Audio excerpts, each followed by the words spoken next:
forget when I was at Detroit Auto Show in 2002, and this yellow Vision came storming out from behind the stage in Cobo Arena and drove around several times, making a lot of noise, and then stopped in the middle. And Bill Ford Jr. got out, and it seemed like this incredibly amazing idea that Ford would ever revive a car like the GT40, but it also seemed rather impossible. And I remember leaving that conference thinking, okay, that's like the coolest possible thing that could ever happen. Unfortunately, I don't think it will actually happen. It was a great idea. It's going to cause a lot of interest, but I don't think we're going to actually see a version on the street of that ever. But it was at least neat to see the idea brought up.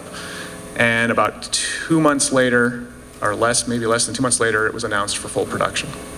And I agonized for about 24 hours. I knew a few people at Ford. I had no idea at the time how I would afford the car. I didn't even know what the car was going to cost. But for the first time, ever in my history, I decided to call the people I knew at a car company and just see if I could maybe get some kind of slot on some kind of list to make sure I could get one of these vehicles, even though I had no idea how I was going to pay for it at the time. When I was born in the middle of the muscle car era, and I always had this feeling that I grew up too late. I always was like, yeah, man, I was being driven home from the hospital past car lots with 70 Hemi Cudas and Superbirds and Boss Mustangs and LS6s, and my parents couldn't have bought me one and just stuck it somewhere away. I would have paid them back. And so when I saw the Ford GT, I was like, this is the 71 Hemi Cuda or the LS6 Chevelle of my era, and I got to do whatever it takes to make this happen. So I'm not one of those people who says, oh, I remember that car, but I never really got around to buying it. So the car has a lot of special meaning for me specifically. I covered several stages of it through the development. A lot of these guys put up with me coming out and bugging them probably about every 6 to 12 months during the development and doing interviews and producing stories for Edmunds.com. It's a really special car that I've got a lot of passion for. But obviously these guys are the ones who made it happen. And so they're the real heroes, and I think it's great that they're willing to take us through some of the development challenges that got the car from that yellow concept vehicle to one that we could all buy and enjoy. So I'll start out real quick, and what I was going to do is just, actually, if each of you could go down, we'll start with Mark here, and just go down the line and kind of introduce who you were on the program and maybe what you were primarily responsible for. Mark McGowan. I was in charge of the engineering team that deliver ride, steering, handling, and brake attribute on the GT. Kip Ewing.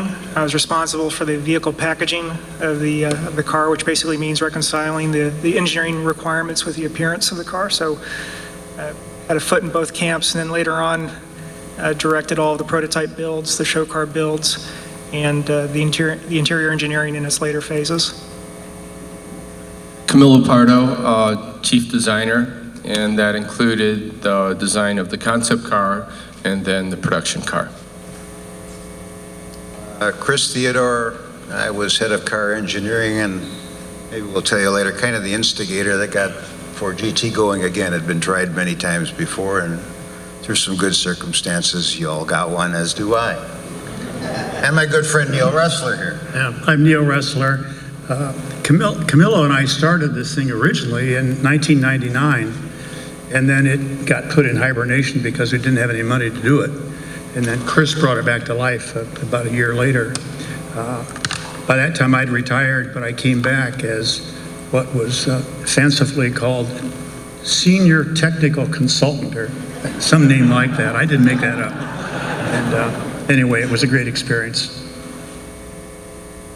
We just called him Neil. I'm Tom Reichenbach. I was the vehicle engineering manager on the project. I was the guardian to make sure that you would like your car. Yeah, I'm Curt Hill, and I had the Powertrain engineering team. Thanks.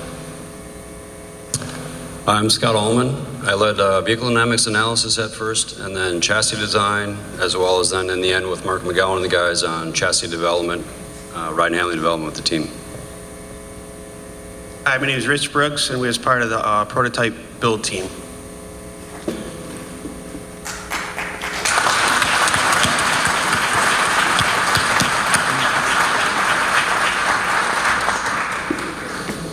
All right, so what I'd love to hear from each of you, and hopefully in a concise, efficient, like 2 to 3 minutes, but what is each of your favorite stories about the development process of the Ford GT? What would you describe as either the highlight or the most distinctive thing you remember from the entire program?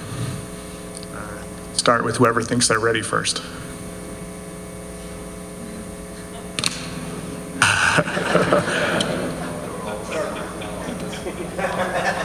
That doesn't work, just talk about Nardo. Okay, well, that's what I was going to say. Okay. Say the highlight was probably the high-speed testing at Nardo.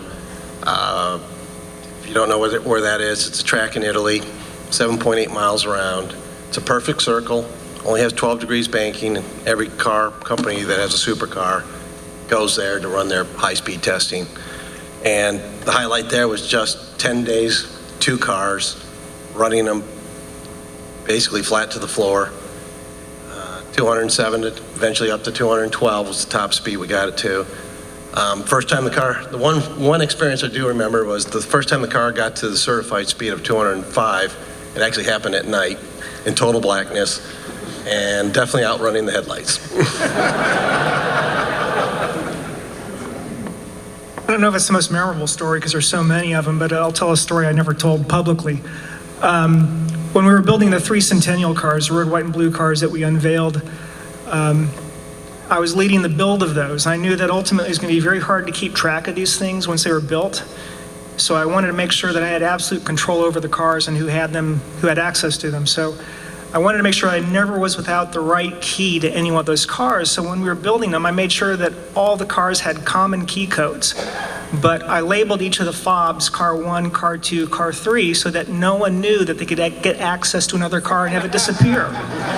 So it worked out great. Always could keep control of the cars. If I needed to move a car, I could move it.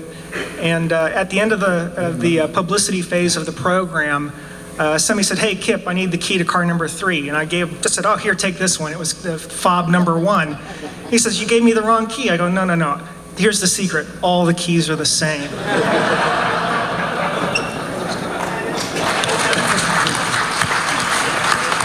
Are they still the same for all the cars?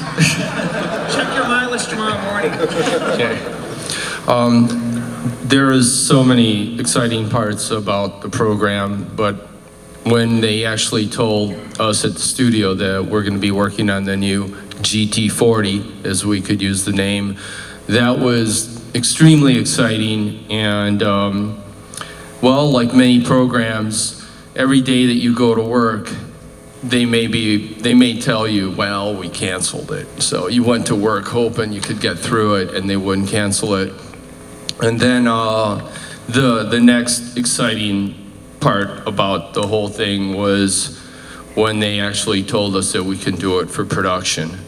Because I don't know how many times we told our studio, it's going into production, and I take them out to lunch, and then it's like, no, it's not. And then I think we did that like 3 times. It was a rough time for Ford those years. I can remember we were all working on the car, and it was 9/11, and the whole place stopped. And then we had the problem with Firestone and the Explorer, and they basically killed the production car, and they said, "You guys, Camilo, forget the production car. We're already committed to the concept car. Finish that car, and that'll be it." And we kind of got upset, and we said, we're gonna make this concept car the best concept car we've ever done, and I want it to look like a production car. And he did. And Camilo did, and he lived and breathed it, and he had a GT40 there when that was being done. There's too many stories. I got to give you 3 because there were so many highlights. But the most exciting thing is I had just come to Ford in March of 1999, and like Edsel, I'm a couple years younger than Edsel, but I remember Ford's winning 1, 2, 3 at Le Mans. I'm a car nut, and I love Le Mans, and I raced a slot car. I had my Ford GT slot car. When I came back to Ford in March of '99, 2 weeks later, I was on a plane to Sweden with the management team, Jack Nasser and Richard Perry Jones, and I said, actually, I've been trying to do a mid-engine Viper, and I couldn't get it approved, and then I jumped over to Ford. I said, we have to do the GT40. Chrysler stole the Cobra and did the Viper. We were going to steal the GT40 and do a mid-engine Viper. Ford has to do a GT40. Well, there's a lot of, it's corporate plane, and there was a little bit of wine, and everybody got excited. And by the time the plane landed in Sweden, Jack and Richard Perry Jones says, we got to do this car, and they were all excited, and I'm all excited, and everything was great. I get back to the States, 2 weeks on the job, and I find out that my boss had given the job to my friend here, Neil Ressler. So I was excited, but Neil got the assignment to start the team, and I'll let him tell you about that. That's number one. Number two, we finally did get it going, and that's a long story to get to the production program. But to drive cars 1, 2, and 3 up on the stage at the Centennial, I hope some of you were there. It was fantastic. Okay, we got hands raised. It was fantastic. Believe it or not, an unknown by the name of Beyonce was the first person to open the show. Some of you may remember that, but we drove the cars 1, 2, and 3 up there. We had Jackie Stewart, Carol Shelby, and who was the third driver? Dan Gurney, yeah. And I would think I was with Dan. And to drive those 3 cars after everybody went through hell to get those 3 cars done was fantastic. And then the dream come true. If you imagine, if you were like me in 16 and see 1, 2, 3.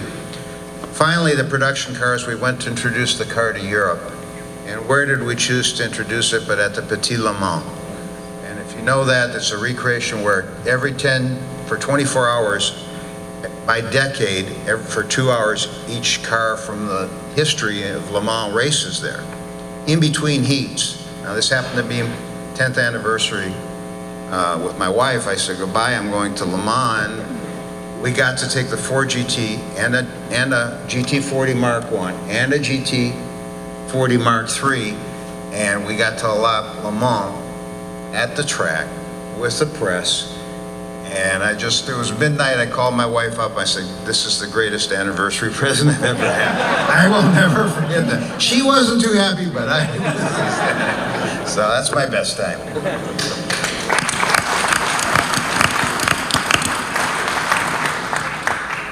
The thing that I remember about the program is that most of us entertained the fiction that we engaged in long-term planning. And to some extent that was true on the mainline programs. But on this program, on most days, the most important thing at noon, we didn't even know about at 8 o'clock. So you had to be really ready for surprises, and there was a big parade of them.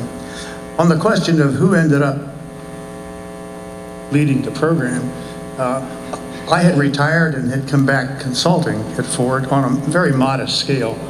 And then came the car show in 2002, and the car was a runaway success at the show. And but the cynics were all saying, well, that's great, but they'll never build it. And so Bill Ford, I happened to be up on the 12th floor talking to the CFO, and Bill came up behind me and put his hands on my shoulders, and I looked up and it was him. And he said, would you mind expanding what you're doing just to have a look and see if we can do this? He said, I don't know if we should do it or not. People say we should. I don't know if we should. I don't know if we can. And he only had 2 requirements. One of them was to keep Ford out of the program. And I'll come back to that because that's important for what Chris just said. And the other was we had to have a car for the Centennial, which was to be 18 months later. And so I reckoned that if I said we'd have trouble having a car, that'd be it. There wouldn't be a program. So I said, oh yeah, we can do that. The answer is yes. And yeah, I didn't know if we could or not. On the question of keeping Ford out, he was working on the products that make the money. I was going to work on the product that spent the money. Bill wanted to make sure that the people who were in the money-making part of the company didn't all pile into this program and forget the cars and trucks.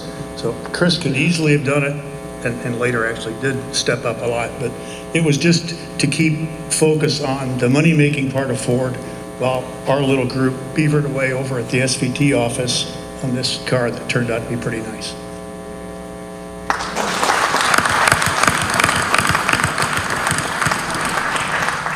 I was one of those beavers.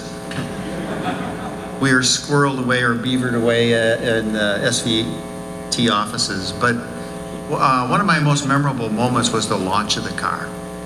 And McGowan and I went out months in advance, scouted out Laguna Seca. It was going to be at the Monterey Historic Races. And we worked on the car. We made sure that we were ready for the event, that the car performed well at the event. We took, I think it was 3 cars all painted the same color. So if we had any trouble, we'd pull one behind the wall and we'd bring the other one out and everybody thought we were still in the same car. But I got a chance to ride with journalists, and that's how I met Carl. I was in the passenger seat and Carl was driving Ford GT around Gingerman.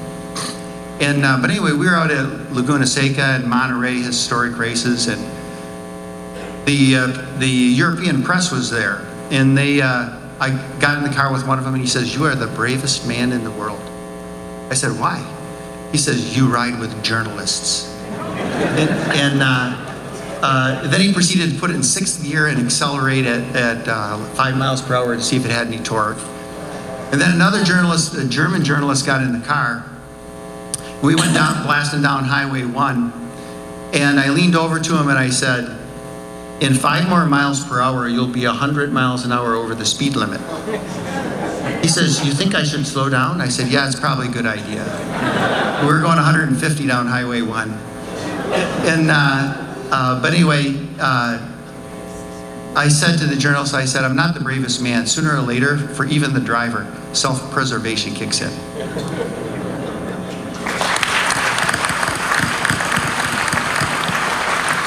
As you can imagine, there's several engine dynamometer tests that we have to run through to validate the engine design. The most grueling one is what we call the 300-hour FIE, where the engine for 300 hours ran 45% of the time at peak torque, 45% at peak power, and then 10% at overspeed. And I mean, it's grueling, and it's a test that in other engine programs, it's a very difficult test to pass, and it certainly wasn't easy on the GT, at least in the first go-around. The first time we got about 80 hours into the test, and we had, in this case, it was a stupid failure. I can say that now because they can't take my budget away from me or payroll deduction. We had a serious notch on a cam cap that let go in the camshaft and took it out through the cover, and obviously brought the engine to an end. The second one was a little more interesting, and it was up, we were at about 125 hours with it, and Greg White, my counterpart at Roush, we were out at the Dyno Building 15 where it was running. We're in a conference room doing some work, and some guy comes knocking on the door and sticks his head in, and it was Jay Sue. I got to know later, I didn't know him at the time, and he said, "Hey, is that your engine out there in cell 9 that the Livonia Fire Department's looking at?" I turned to Greg and I said, "Does this guy kid around?" And Greg looks at me and he's just got this, his eyes are just going, no. So we go out, and sure enough, the water's all sprinkling down. There are 3 firemen there in their yellow trench coats and their fancy helmets. And we're sitting there trying to figure out what's going on because they got the cell blocked off. And then we spotted a damper that had the nose of a crankshaft in it on the floor. So we kind of snuck in low under the firemen, grabbed the part, and exited. And it was within a week later, we had actually redesigned the crankshaft. There were 2 key robustness actions that we had made, and got it back on test. And on June 12th at 4:30 a.m., I got the call, and that was on 2003. That was the first day of the centennial.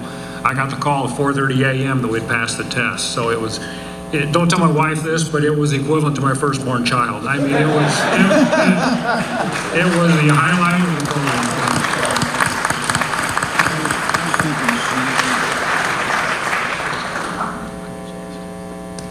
I have one quick one I think I've told before, but one of my most memorable moments was right after Neil had moved me from, I was fortunate to get moved from I was done in the racing program and moved over to the Ford GT right at the very beginning, and I meet John Coletti for the first time, and talking to John, he says, "Well, Scott," he said, "it's good to meet you."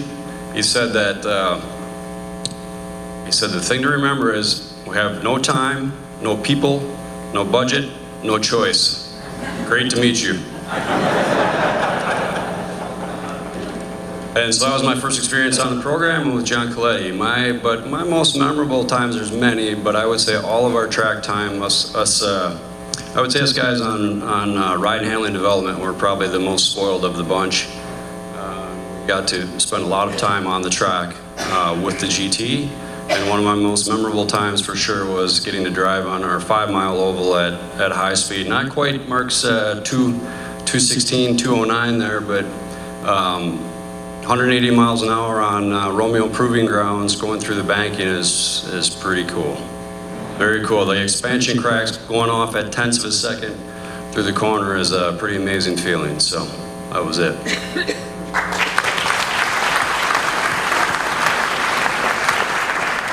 One of my quick story that I had was we were building the workhorse cars. The very first car. It was quite a stressful time then. There was no change for the due date. No matter what happened, the car had to get done. So just knowing that we had to get that car done and all the stress involved. And finally on that day, I think it was November 12th, 2002, when we drove it through the banner, and it was a big sigh of relief, even though it was just the first car of many. It was just that was the start of the many more cars to build, and knowing that we were going to make history after that.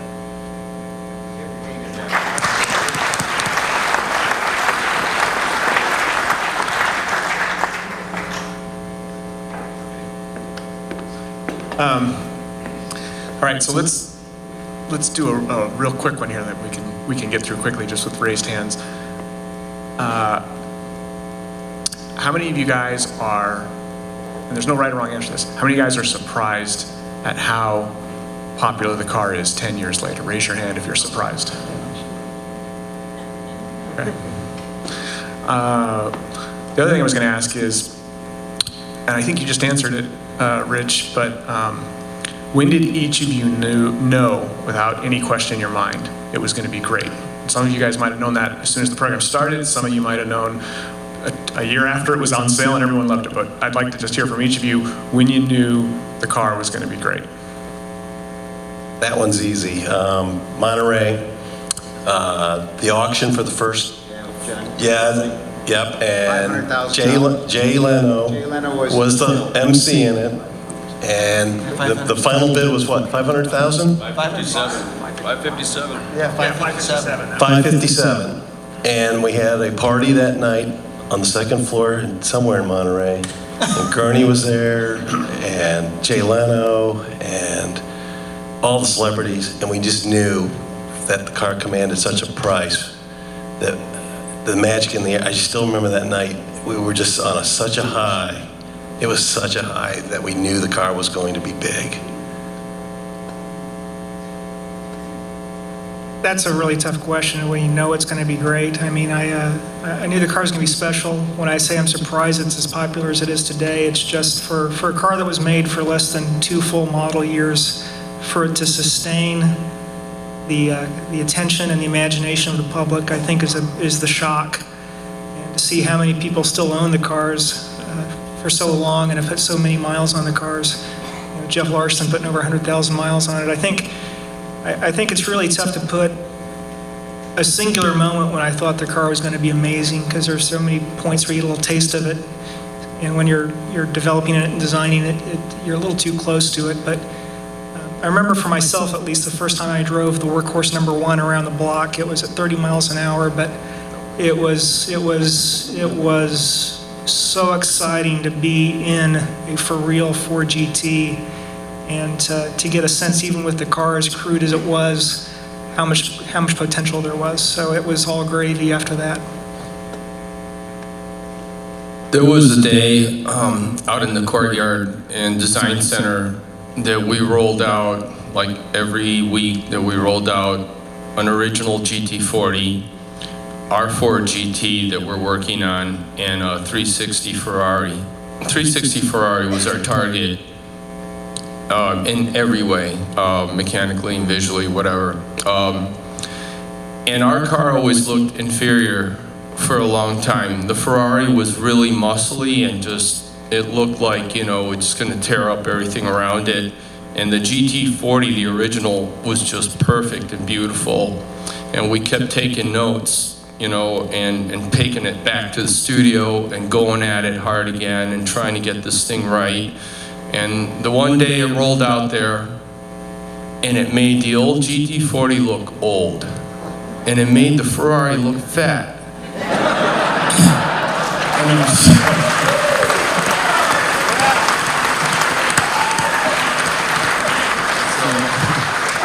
We were like, I think we got it. And now it was just, bring it in And I mean, that's half the pie really, because if it was beautiful and it didn't perform, it would be sad. And if it was ugly and it performed, it would be really sad too. You know, so we had to have both halves.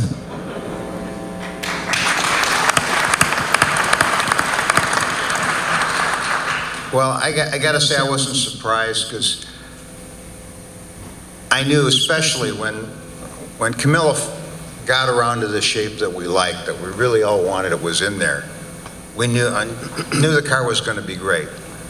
On the other hand, the big surprise was these guys. The car came out better than I ever imagined. And I mean, I'd worked on Viper, I worked on Prowler, I worked on a lot of cars. This one came out the best by far. And it's due to these guys that just did a fantastic job. The other surprise was I did think at 2 or 3 years on, the values would drop down to maybe 100,000 and people could pick them up. Never did. It just kept climbing and climbing, and we've all, enjoy seeing that. And they are a special car. Chris, I don't enjoy seeing that because I don't have one. Well, Kip, we talked about the first car, November 12th car. It was a dull black fiberglass car, and we were rolling it out to the press the following Monday morning. Dull black on Friday night, didn't look like anything. And Monday morning, Neil and I drive through the banner, but when we go to see the car, it's painted red with the full regalia, race regalia, and Kip had done it over the weekend, and it was just stunning. So he had his car. I don't know where that car is now, but it was a fantastic. Shelby's. Is it? Yeah, that's right. It's his museum. Yeah. Well, it got left there. Yes, there were 2 or 3 cars that got lost. We're still looking for a couple. Carol knew where it was. Yeah, Carol's got 2. There's another one somewhere, well, that's a long story. All right. I remember when we were working on pricing, and I got in big arguments with Jackie Stewart and Nicky Lauda, who both were sort of involved with Ford and in reviewing the car, and they were both saying, you got to charge a lot more. This thing will command a big price. And we wanted to make it affordable for a Ford buyer. So we ended up settling on, as you know, the base price was $150,000 in 2005. But because the AM system didn't work, we made the Macintosh a mandatory option, because otherwise you wouldn't have heard anything. It didn't work at all. My first confident feeling about it was driving maybe that first workhorse over at the test track, and it had a 400 horsepower Mustang blown engine in it, and that thing was great. It was quick. It didn't have any handling quirks, and I thought, this thing's going to be okay, because we didn't have time to change it. I mean, that was going to be the car. If it was bad, it was going to be a bad car, but it was a good car. I spent most of my time, especially early on, making sure it was great.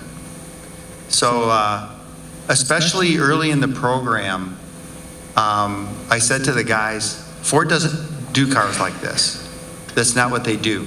And I said, we got to make this thing so good that they won't kill the project. And that was kind of our goal for the Centennial. And by the Centennial, we knew that the car was good. And I'm with Mark. It was Monterey where this is going to last for a while.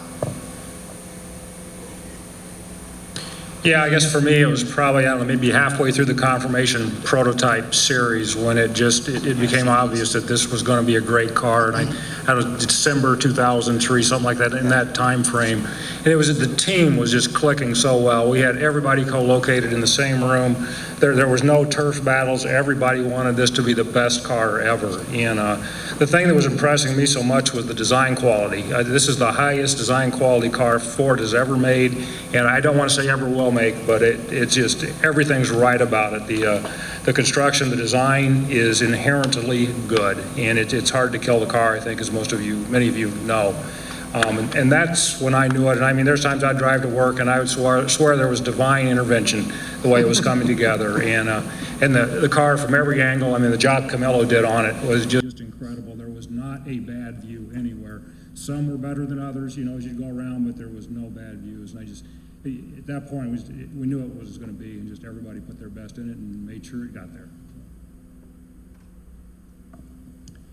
So to me, I mean, we knew from the beginning that it was beautiful. The car looked great. That was our show car, and we had to work from the outside in and keep the great looks of the beautiful car. So we were confident. We were all confident in the great looks of the car. Our challenge that a bunch of us were worried about was hitting the Modena target for handling, for vehicle dynamics, for going around the racetrack. And so for me, the most confidence I had that we were going to do well was, I think Mark and the guys were doing ride and handling, or doing testing over at the handling track, and that was truly a handling track, no real straight line, so any horsepower advantage wasn't really there. And I believe the lap times on the Ford, well, first, so they were running, we had the 360 Modena, and we had the Ford GT confirmation prototypes, and people were driving, Mark and the guys were driving both of them, and they feel like they're working their butts off driving the Ferrari, but feel like they're going really, really fast. And it felt like in the GT, it was pretty easy to go fast, to do well, but then they start looking at lap times, and the GT at the handling track was nearly 3 seconds a lap faster at our little handling track. So at that point, we knew that we were going to do well in the vehicle. I think it was around the Centennial, because we helped build the 3 Centennial cars, and then we helped support the event when we actually drove them across the stage, and then just watching the crowd and everybody to react to those 3 cars was just, then you could start to get the feeling it was really a well-liked, and it's going to be a history-making car.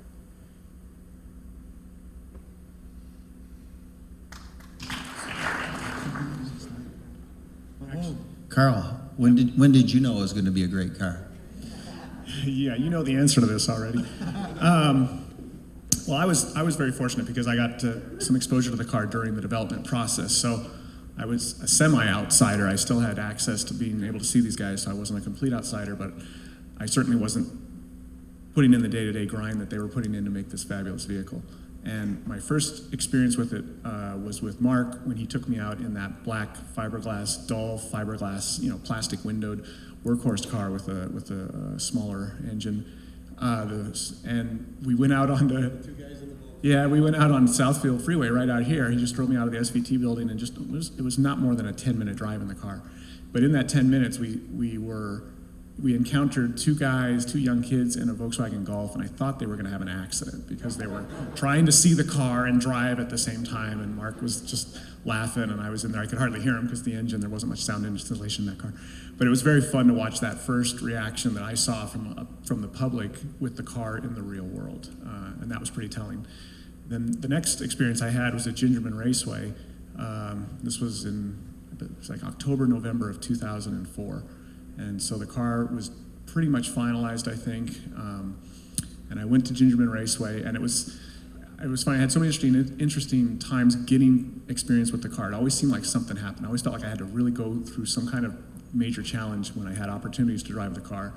Because I think when I went out to see you guys, and I interviewed a lot of you, and I rode in the black car, I had to take a red eye to get out because something was going on the day before, and there was the only way to make it happen. So I'm like, fine, I'll do a red eye. And then the same thing happened again when I got the invitation to drive it at Gingerman Race. So I had to be in Vegas for another event. So I red-eyed it, picked up an SVT Focus at the airport, and drove from Detroit Metro to Gingerman, which is on the other side of Michigan. And I'm trying to keep myself awake, driving all the way across the thing. I gotta get there, there's a Ford GT there, I get to drive it on the track. And I get there, of course I had no problem staying awake once I got to the track, and there's all these GTs driving around. And I get in the car the first time, and I don't think, maybe I'd talked to Tom once at the SVT building during the development, but he's in the passenger seat, and I start driving the car. And, in retrospect, it's easy to see the car as fabulous because it is, but you guys have to remember, this is, mid-2000s, 2004, and we'd all been told that Ford was gonna make a Ferrari Slayer. And it sounded fabulous, and I certainly wanted it to happen, but I'll be honest, I wanted the car and I thought, you know what, it's a mid-engine V8. When you look at the history of mid-engine V8s in America, there's the Ford GT, GT40, and then there's the, so it's like that alone was enough for me to want the car. And I really didn't know what to expect from it otherwise. But I was like, I don't care anything else. What it represents is so unique and special, I want one.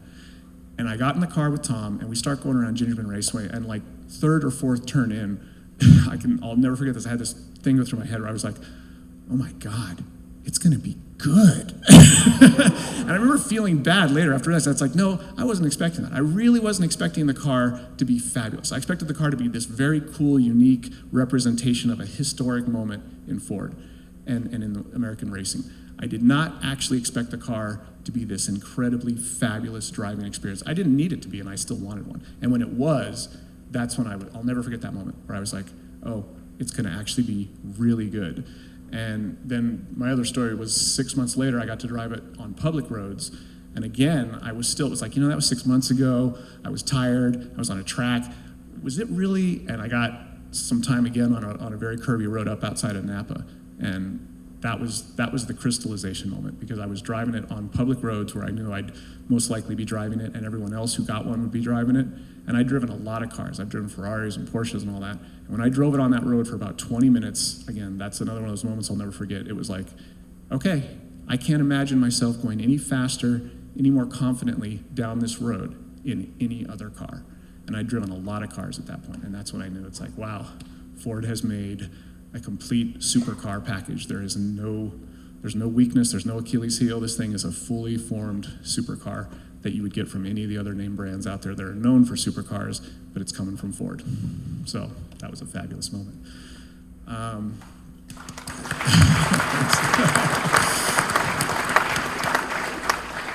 Chris reminded me that there are other team members out there in the audience. So anyone who's in the audience right now, I think this crowd would like to have a chance. I know I would like to have a chance. If anyone would stand up and just give everyone a round of applause.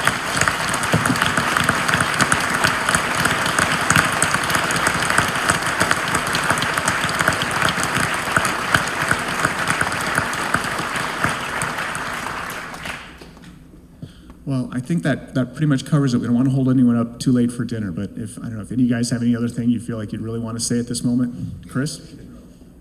You didn't recognize Rajneer. You're going to learn more about him. You're going to learn more about the Ford GT. What you don't know is Rajneer was also a key part of the team. He was our manufacturing guy. He was the launch quality manager. And so Raj was with the rest of us every day as we were getting those cars ready to launch. And one of the other great drives we had, when we knew the car right, was our sign-off drive. We started in Los Angeles, and we drove to Las Vegas through Death Valley. And that was what our sign-off for the vehicle. Raj was with us there. We had a great time. You're going to meet somebody, you're going to hear from Jamal Hamidi. Jamal was on the team. We got to the top of Dante's Peak. And we stopped for a team photo, and Jamal had partied too much the night before, and he passed out while we were taking the photo. So we had a lot of time. There are other good team members. There are about 30 great guys on the team. You've met most of them, but there are more. Some still working for Ford Motor Company. Each of these guys did something special. They aren't telling you all the great stuff they did. Curt Hill did a fantastic job on that motor. Probably the only one that's really passed that Ford test. You know how strong the motors are. Scott, there's a little tweak in the rear suspension. Is why you don't spin out when you get on the throttle going around. It toes in when you get on the throttle and gets the torque in the rear. That's a major contribution. Mark did great work. Skip, we talked about the paint. Everybody contributed to this thing. It was just a great team. And a once-in-a-lifetime experience, which is what Neil and I told them when we kicked the program off. That was many years before. So get to meet the other guys, talk to Raj. He's going to tell you about the next future for Ford GT.